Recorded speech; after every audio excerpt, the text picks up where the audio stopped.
Imagine sitting down for breakfast, feeling perfectly healthy, you have a cup of coffee, maybe some eggs, you head out the door to start your day. Just a totally normal morning. Exactly. Yeah. But by sunset, your skin has turned this terrifying ashen shade of blue-gray. Your eyes have sunken deeply into your skull. Right. And your blood has literally thickened into a dark, viscous sludge. And you are dead. I mean, this isn't a scene from some science fiction movie. This was the sudden, visceral reality of a 19th-century American encountering a disease that it fundamentally broke all the rules of how sickness was supposed to work. It completely shattered the predictable timeline of illness. For most of human history, people expected a warning period, like a scratchy throat or a slow-building fever. Yeah, some kind of runway. Right. But this disease offered zero warning, none at all. And it brought absolute devastation. It was sudden, it was grotesque, and it was agonizing. We are, of course, talking about cholera. Just the name carries this heavy historical weight. But when you look at the raw details in our dossier today, what it actually did to the human body, it is pure nightmare fuel. Oh, absolutely. It's a waterborne killer. And the sheer speed of it is what earned it that chilling nickname, the Blue Death. Yeah, the Blue Death. And today, our mission for this deep dive is to unpack something truly remarkable.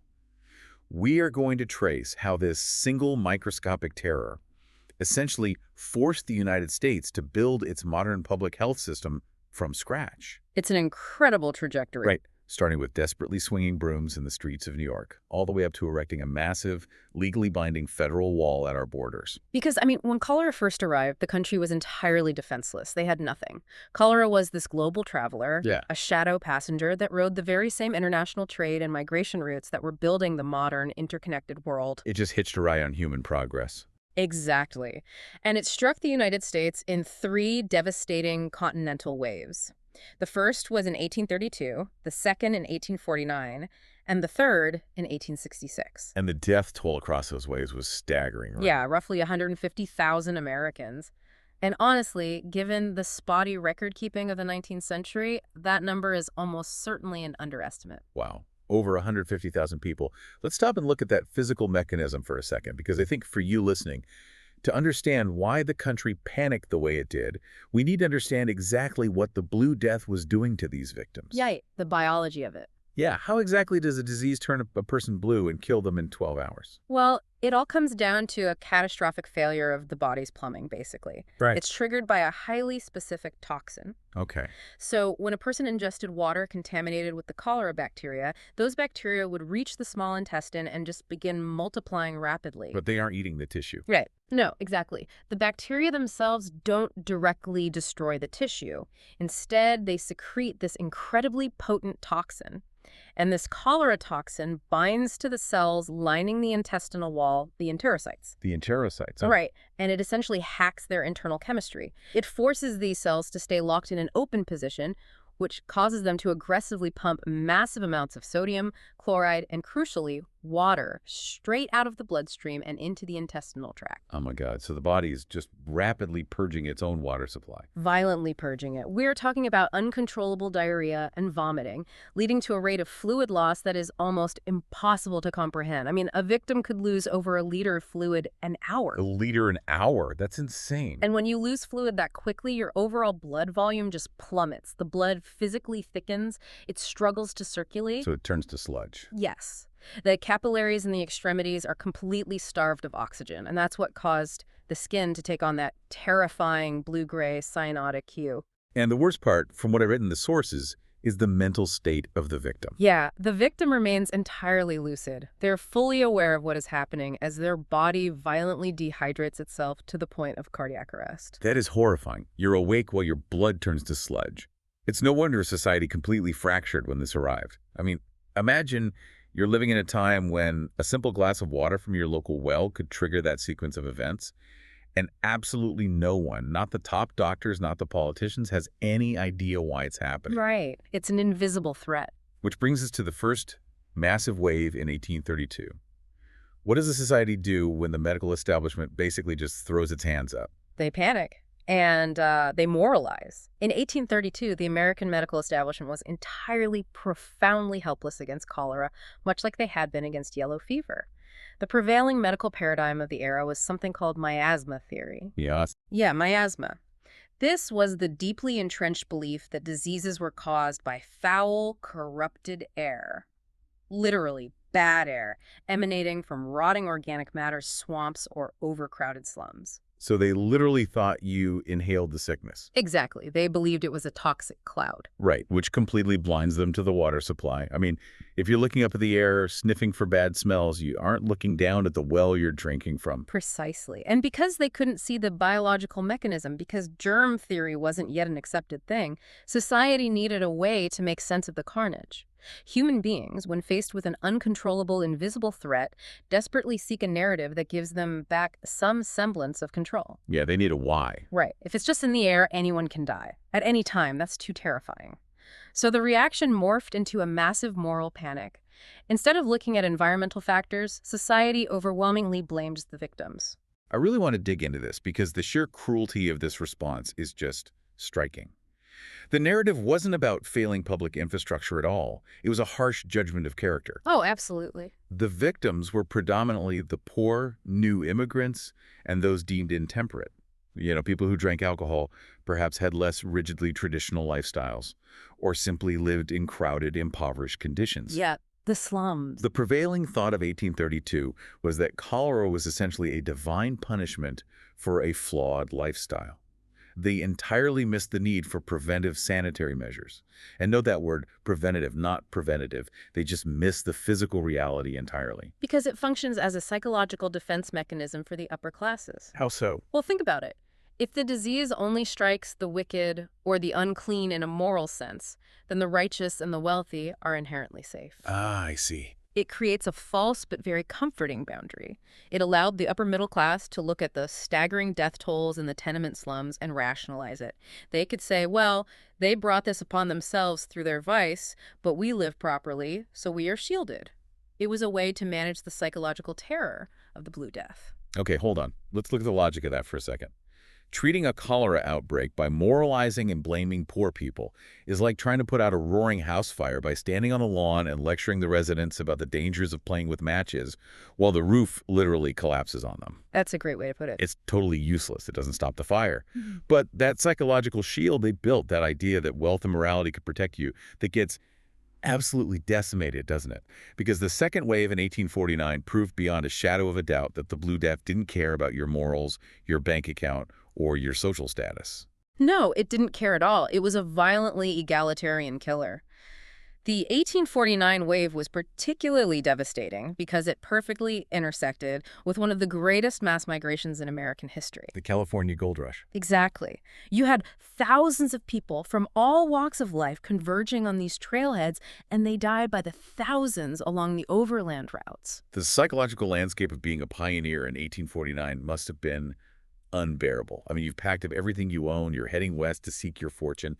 You're completely isolated in the wilderness. You're completely on your own. Right. And you are totally dependent on whatever surface water you can find along the trail.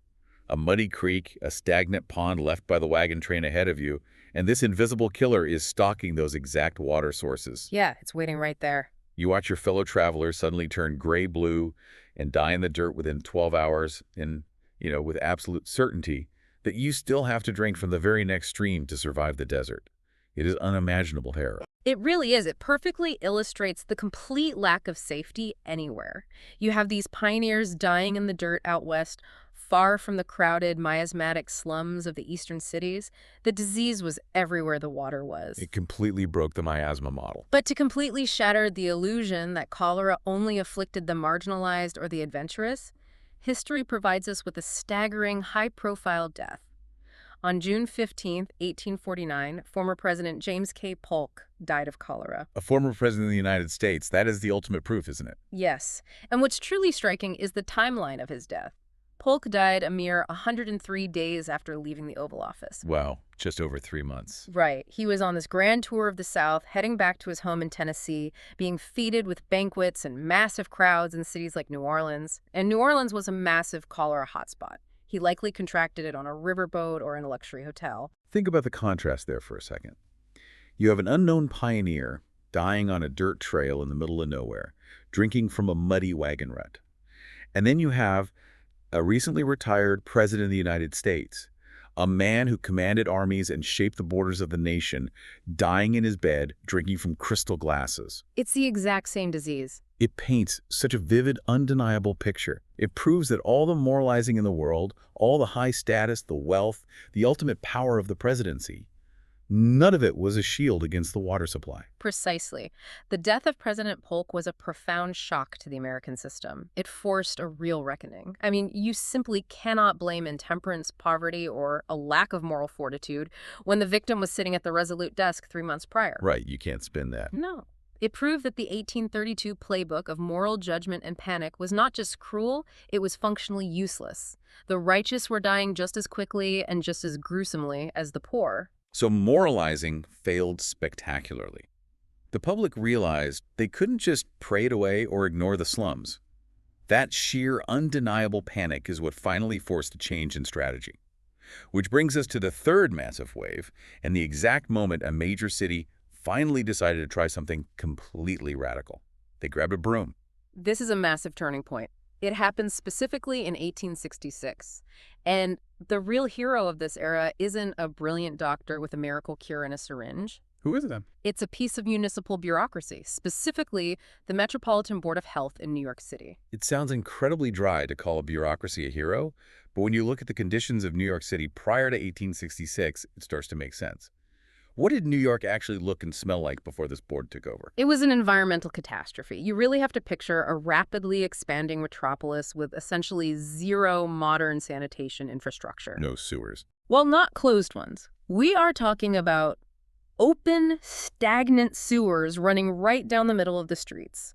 Mountains of rotting garbage and horse manure piled on corners. Roaming herds of pigs just eating the garbage in the streets. Oh, wow. Pigs just wandering around. Thousands of them. And slaughterhouses were dumping blood and offal directly into the local waterways. You had tenement buildings packed with hundreds of people sharing a single, overflowing backyard privy that seeped directly into the local shallow wells. That is just revolting. The stench alone was overpowering. So under the miasma theory, they thought the smell itself was killing them. But the Board of Health, which was officially created in February of 1866, right as the third cholera wave was threatening the city, they were armed with powers that would have been completely unthinkable to the American public just a few decades earlier. Unthinkable. This is recognized as the very first genuinely effective American municipal health authority. And what made it effective was the unprecedented, sweeping local power it was granted. They weren't just making suggestions. No, they weren't just an advisory committee. They were a legally empowered enforcement agency. They had the power to forcefully clean the streets, the power to mandate the removal of what they legally defined as nuisances, which could be a slaughterhouse or a massive manure pile. They just shut a business down. Exactly. And they had the power to inspect private tenement buildings. Perhaps most drastically, they had the power to legally forcibly isolate the sick. Wait, hold on. Here's where it gets really interesting to me. You're telling me they built this massive sanitation army. They're changing the fundamental laws of New York City, trampling all over private property rights to inspect tenements, isolating citizens from their families, and they didn't even know germs existed yet. Nope. Germ theory wasn't accepted. How on earth do you convince an entire city of politicians and businessmen to fund and enforce this massive overhaul of street cleaning when you can't even point to the specific bug causing the disease? It's a massive leap of faith in the power of a broom and a shovel, isn't it? It is an enormous leap of faith, and it represents a massive shift in the American social contract. But here is the critical nuance of 1866. Sanitation worked before the science was settled. It worked by accident. In a way, yeah. The officials on the New York Board of Health didn't need a microscope. They didn't need to know the specific biological mechanism of the bacteria. They operated purely on empirical correlation. They just looked at the data. Exactly. They looked at the data and observed that filth, extreme overcrowding, and foul water correlated incredibly heavily with death. Whether it was the smell, the miasma, or something else entirely, the solution was the exact same. Clean it up. So sanitation infrastructure, the literal physical cleaning of the urban environment, became the primary defense against the disease. The sheer terror of the Blue Death basically overrode all those traditional concerns about liberty and property. People were so afraid of bleeding to death from their own intestines that they happily let government inspectors into their basements. Fear is a powerful motivator. And the wild thing is, it worked. The death toll in New York during the 1866 wave fell drastically compared to the absolute carnage of 1832 and 1849. They fundamentally changed the sensory experience of the city, less stench, less visible filth. And in doing so, they accidentally stripped the invisible cholera bacteria of its transmission vectors. They actively managed the space, and it saved thousands of lives. The New York model set the foundational blueprint for modern American municipal public health. Every city health department today traces its DNA back to that 1866 Board of Health. But the Americans were essentially swinging in the dark, right? I mean, they were swinging the brooms and it was working, but they didn't know the exact identity of the enemy. To find out why the brooms were working, we have to cross the Atlantic. Right over to Europe. Because while America was building the boards of health, the actual scientific proof of why the brooms were working was being discovered an ocean away.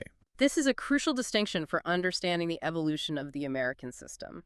The scientific breakthroughs regarding cholera were not American at all. They were entirely British and German. Let's look at the first massive leap forward, which happened in London in 1854. Okay, 1854. This involves a British physician named Dr. John Snow, and his work fundamentally birthed the modern field of epidemiology. The famous story of the Broad Street pump. It's essentially a medical detective story. Set the scene for us. What was happening in Soho in 1854? So Soho was experiencing a sudden, incredibly violent, highly localized outbreak of cholera. People were dying by the hundreds within a matter of blocks. The prevailing miasma theory dictated that there must be a localized pocket of foul air. A bad smell over that one neighborhood. Right. But Dr. Snow was deeply skeptical of miasma. He believed cholera was ingested, not inhaled, and he didn't just guess. He went door to door, interviewing the families of the dead, and he began to map the fatalities. Now, what did the map show? The map showed that the deaths clustered tightly, almost perfectly, around one specific public water source: the Broad Street pump. So it's the water. It's the water. But what makes Snow's work brilliant isn't just the cluster, it's how he investigated the anomalies. For instance, there was a local workhouse right near the pump with hundreds of inmates, but very few of them died. And why not, if they're right next to it? Snow found out the workhouse had its own private well. They weren't drinking from Broad Street. Ah, okay. He also found a brewery nearby, right? Exactly, the Lion Brewery. The workers there rarely contracted cholera. Snow discovered that they were given a daily allowance of malt liquor, and they almost exclusively drank beer instead of water from the local pump. Beer saved their lives. It did, because the brewing process involves boiling water, which unknowingly killed the bacteria. By proving these exceptions to the rule, Snow proved through special data that the disease spread through the specific well water, entirely without ever seeing the bacteria itself. He famously convinced the local council to remove the handle from the Broad Street pump, and the outbreak quickly subsided. So Snow proved the how. He proved it's the water. But he didn't know the what. He didn't know what was inside the water doing the killing. That puzzle piece took almost 30 more years to find. In 1883, a German bacteriologist named Robert Koch finally nails it down. Koch is an absolute giant in the field of microbiology. In 1883, during a cholera outbreak in Egypt and later in India, Koch used improved microscopic techniques to finally identify the culprit. He successfully isolated and cultured the specific bacterium, Vibrio cholerae. He actually saw it. He saw the comma-shaped bacteria under the microscope. He confirmed the waterborne cause on a hard biological level. So we have John Snow's brilliant deductive map in 1854, which predated the knowledge of the germ. Then we have Robert Koch providing the hard, visual biological proof in 1883. It paints a very specific picture of the United States' role in medical history during this era. The U.S. essentially imported the science, but they built the structural institutions. That is laboratory glory. The U.S. wasn't discovering the pathogens. The legacy was the practical, massive infrastructural application of those foreign discoveries. Right. Snow said it's the water. Koch showed the physical bugs swimming in the water, and the U.S. response was to take those European truths and use them to justify the massive taxation and labor required to build vast underground municipal sewer systems and water filtration plants. It's an incredible division of labor when you think about it. So what does this all mean for you and me? It's like the Europeans were the brilliant architects, sitting in the pristine laboratory, drawing up the microscopic blueprints and figuring out the structural integrity of the enemy. Yes, the architects. But the Americans were the contractors deep in the mud. They were the ones pouring the concrete for the sewers, laying the miles of iron pipes, and kicking down the doors for tenement inspections. We didn't invent the science, we just industrialized the defense against it. Industrialize the defense. That captures the American municipal response perfectly. And at that local city level, the defense was becoming robust. But as we know, disease doesn't respect city limits. Right. It doesn't care about a mayor's jurisdiction. Exactly. The story doesn't end with local municipal victory, because local brooms and local sewers are utterly useless when the threat starts arriving by the boatload from outside the country. Which brings us to the terrifying events of 1892.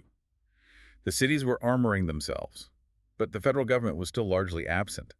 The events of 1892 would prove that a city-by-city defense was insufficient for a global threat. We're looking at the arrival of the death ships at the gates of New York. To really understand 1892, we have to look back across the Atlantic to Hamburg, Germany. Hamburg was experiencing a severe, absolutely devastating cholera epidemic. Crucially, Hamburg wasn't just a city. It was one of the premier global ports for Russian, Polish, and German immigrants looking to flee poverty and persecution in Eastern Europe to seek a new life in the United States. And because of that direct shipping link, the epidemic in Hamburg boarded the steamships heading for America. The press and the terrified public quickly dubbed these vessels the death ships. Our sources specifically name several of them that sailed into New York Harbor: the Moravia, the Normannia, and the Rugia. And these weren't just ships that might be infected, they were active outbreak zones. By the time these massive steamers dropped anchor in New York's Lower Bay, passengers had already died of cholera at sea. The records show more than 100 people perished during the crossing. The bodies were often just buried at sea. Let's really paint that sensory picture, because the human element of this is just crushing. Put yourself in the shoes of those passengers.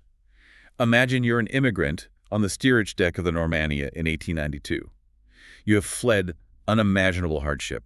You have survived a harrowing, violently seasick ocean crossing packed into the dark, poorly ventilated belly of a ship. It's already a nightmare. Right. Then, halfway across the Atlantic, the Blue Death breaks out in those cramped quarters. You hear the agonizing screams, you smell the sickness, you watch your fellow passengers suddenly dehydrate and die. You survive all of that. The engines finally slow down, you come up on deck, and you can literally see the skyline of New York City. You can see the Statue of Liberty. Safety is right there, across the water. But instead of docking, the ship drops anchor.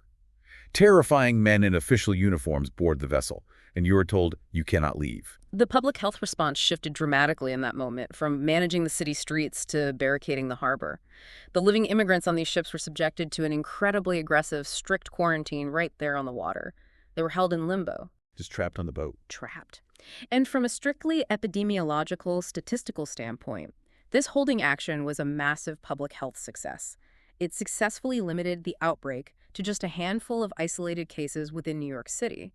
The city was spared a fourth massive wave. The millions of residents of New York were protected. But at what cost to the individuals on those boats? I have to challenge this narrative of pure triumph here. We read history books that celebrate the 1892 quarantine as a massive public health victory because the city was saved.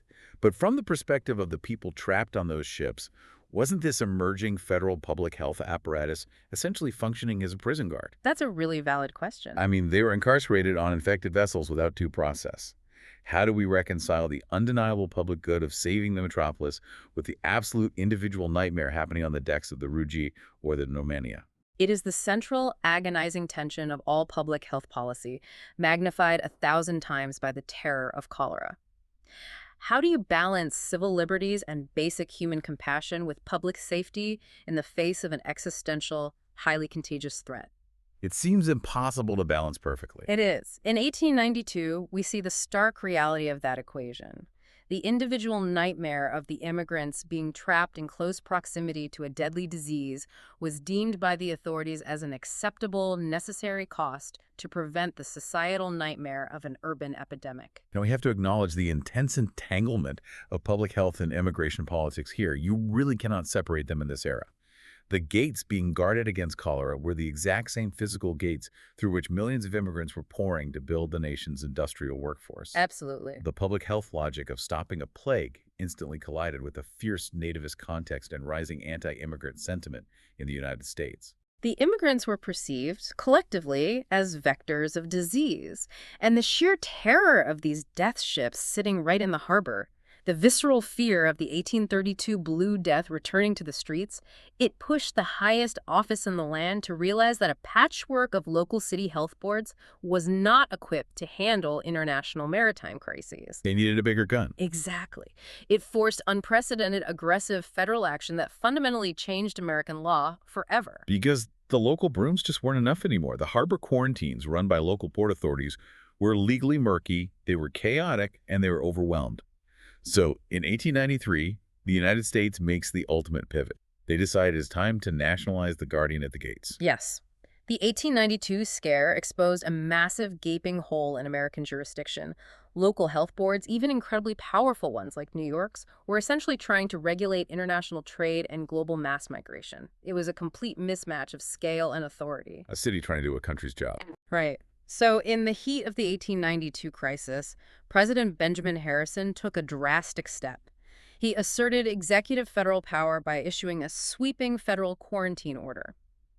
What is crucial to note here is that he acted before Congress even had the chance to debate or codify it into law. He just bypassed them.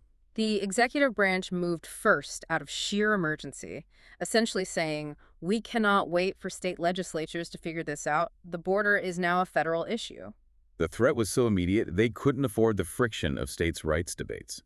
But Congress did follow up quickly to legitimize that executive action. They passed a landmark piece of legislation, the National Quarantine Act of February 15, 1893. A huge moment in public health history. But now, before we get into what that act actually did, I want to clarify something from the dossier. Didn't the federal government already have some quarantine laws on the books? The history mentions an 1878 law. Why wasn't that enough? They did have an 1878 law, but it was deeply flawed. It was, for all intents and purposes, entirely toothless. Toothless, how? It deferred heavily to local port authorities and the doctrine of states' rights. It lacked real enforcement mechanisms, and crucially, it lacked funding. Local port cities often had competing economic interests. Like they were competing for shipping traffic. Exactly. A strict local quarantine in one city might just drive lucrative shipping traffic to a rival port in a neighboring state. So enforcement was wildly inconsistent and often compromised by local commerce. The 1878 law couldn't compel a unified national defense. So the 1893 Act was designed to strip away that local inconsistency. Precisely. The 1893 Act is the structural climax of our entire journey today. It took a pre-existing federal entity, the Marine Hospital Service, which was originally established just to care for sick sailors and would eventually become the modern U.S. Public Health Service, and it weaponized it. It gave it real power. It gave the service genuine, overriding national authority to inspect ships, inspect immigrants, and enforce quarantines, regardless of what the local mayor or the state governor wanted. Let me throw out an analogy here for you listening. It's essentially the 19th century equivalent of building a massive, aggressive digital firewall for a computer network. Prior to 1893, under the local Board of Health model, you were basically just running individual antivirus software on every single local computer. Oh, I like that. Every city was fending for itself. If the virus got into the city, the local program tried to clean it up.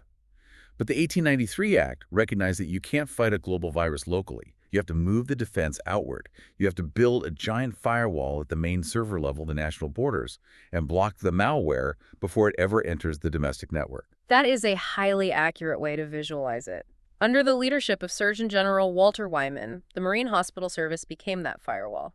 The 1893 law superseded that weak 1878 legislation. It gave Wyman and his uniformed federal officers the real legal teeth they needed. And we have to ask, did it work? Well, yeah. They built a massive federal apparatus, they centralized the power, they posted the guards. Did it actually stop the Blue Death? The historical record suggests it was remarkably effective. By the time the final significant U.S. cholera threat emerged around 1910 and 1911, the landscape was entirely different. The disease arrived at the ports, just like before, but it was successfully intercepted and contained at these highly structured federal quarantine stations. So no outbreak in the city. There were very few deaths and no massive urban outbreaks the federal wall held. Okay, let's pull back and look at the sheer scale of the evolution we've tracked today, because it perfectly crystallizes the thesis of this deep dive. Contrast the highly structured, legally backed, federal uniformed response of the 1890s with the world we started in. Think back to 1832. The contrast is literally night and day. In 1832, you have a society gripped by a chaotic, moralizing panic. You have citizens fleeing cities in horse-drawn carriages in blind terror. You have politicians and doctors blaming the poor, completely helpless against a disease they literally thought was a miasmatic punishment from God. Just total panic. It was a failure of science and a failure of structure. And then you fast forward just 60 years. Instead of chaotic flight and moralizing lectures, you have a uniformed federal officer of the Marine Hospital Service. He is standing at the national border, systematically checking passenger manifests. He is utilizing the hard biological scientific knowledge provided by Koch and the epidemiological maps provided by Snow. He's actually looking for symptoms. Right. He's visually inspecting bodies for symptoms, enforcing federal law with the full backing of the United States government. Order has completely and totally replaced chaos. And that is the enduring structural legacy of the Blue Death. Cholera forced the country to evolve. We really cannot overstate this. The disease didn't make the federal service scientifically brilliant. As we noted, the brilliant Nobel-level science of discovering the waterborne nature and the comma-shaped bacteria that was entirely European. We didn't do the science. No. But cholera made the American service national. It literally built the guardian at the gates. It gave the federal government lasting structural regulatory power over exactly who and what could physically enter the country. Consider how radical a concession of power that is. We talk about how immensely powerful the New York Board of Health was when it formed in 1866. They were the undisputed kings of their city, ripping up streets and inspecting buildings. For local, sovereign jurisdictions like that and state governors, to have their hard-won public health authority superseded and overridden by a federal service operating out of Washington, D.C., that is a massive shift in the balance of American power. It's a huge surrender of state power. Essentially, cholera proved that local control, no matter how good your brooms, shovels, and sewer pipes were, was simply insufficient for global seaborne threats. It required a national shield. When the threat is intrinsically linked to global trade and mass international migration, the defense must be national. Cholera was the catalyst that proved that reality beyond any political doubt. It sounds to me like cholera was the ultimate brutal stress test for the American government. The 1832 wave broke the fragile, localized systems and exposed the utter uselessness of moralizing a medical crisis. The 1866 wave forced the cities to build their own internal armor, birthing the boards of health and the modern sanitation worker. Right, the internal defense. But the 1892 wave, with the death ship sitting right in the harbor, proved that you can't just armor the city from the inside. You have to build a giant invisible wall around the entire country and post a federal guard at the gate. Cholera literally drafted the blueprint for federal public health authority. A blueprint drafted in the tragic loss of 150,000 lives, but a blueprint that nonetheless forms the very foundation of the systems that protect us all today. Which brings us to the end of this incredible historical journey. We started with the absolute helplessness of the early waves, a terror so fast and complete that it stalked the isolated pioneers on the Gold Rush trails and reached the highest echelons of power to take the life of former President James K. Polk. The ultimate proof that no one was safe. We moved to the vital local triumph of New York's 1866 sanitation efforts, proving that sweeping the streets and aggressively cleaning the environment could save lives even before the microscopic culprit was unmasked. We traced the transatlantic relay race of science, with Snow and Koch providing the European intellectual blueprints that fully vindicated American infrastructure. The architects and the contractors. Exactly. And finally, we witnessed the terrifying arrival of the death ships like the Normandy in 1892, a harrowing crisis of immigration and disease that finally forced the creation of a national quarantine apparatus in 1893 under Surgeon General Walter Wyman. And if we connect all of this history back to you, the listener, it becomes incredibly tangible. This isn't just dusty history locked in a 19th century archive. Every single time you go to your kitchen and drink a glass of clean, filtered tap water without a second thought. Or pass through an airport. Right. Every time you pass through an international airport and see the complex, quiet machinery of border health inspections and customs, you are looking at the defensive walls that were built specifically to keep the Blue Death out.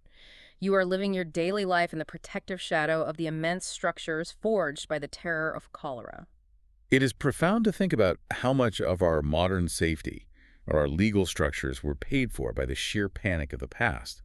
But I want to leave you with a final thought to mull over as we wrap up today's deep dive. We've seen how, in the 19th century, a microscopic waterborne bacterium originating from across the ocean quietly forced the United States to permanently surrender its local city-level public health control over to the immense centralized power of the federal government. It changed everything. It radically and permanently altered the legal boundary between the individual citizen, the newly arriving immigrant, and the power of the state. It makes you wonder what modern invisible terrors are currently reshaping the structure of our laws, our digital privacy, and our physical borders right now, without us even fully realizing it. Thank you so much for joining us on this deep dive.